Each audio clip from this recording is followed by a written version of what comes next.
vino di oggi è un Prosecco Valdobbiadene di OCG, denominazione di origine controllata, dell'azienda Bortolin Angelo Spumanti. Il vitigno è Prosecco Glera.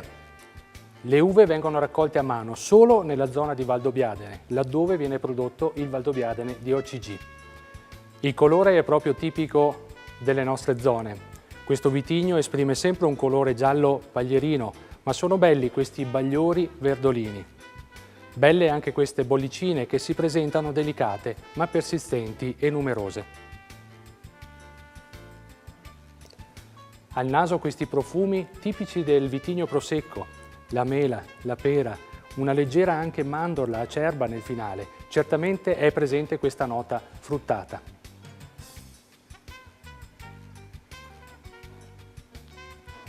In bocca è certamente importante, sapido, fresco, ma certamente questo residuo zuccherino leggero e presente lo rende morbido, lo rende attraente.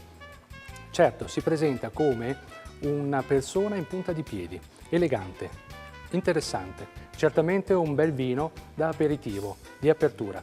Salute!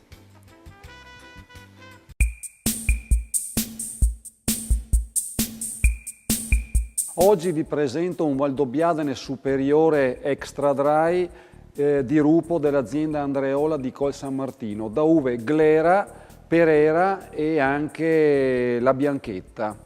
È un colore giallo paglierino abbastanza intenso, quindi piacevole per un prosecco e nello stesso tempo brillante, con queste bollicine che salgono meravigliosamente legate alla loro finezza, alla persistenza e al numero.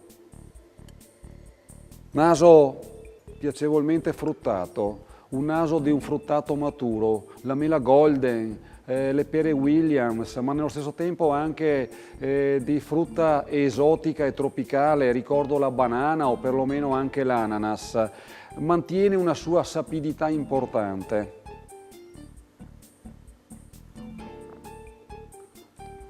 Gusto piacevolmente abboccato, sapido, fresco, questo insieme di gesti che lo rendono in ogni caso equilibrato ed armonico. Un vino da abbinare con primi piatti, paste ripiene piuttosto che verdure grigliate, a temperature che sono coerenti con il prosecco, che possono variare da 6 a 10 gradi.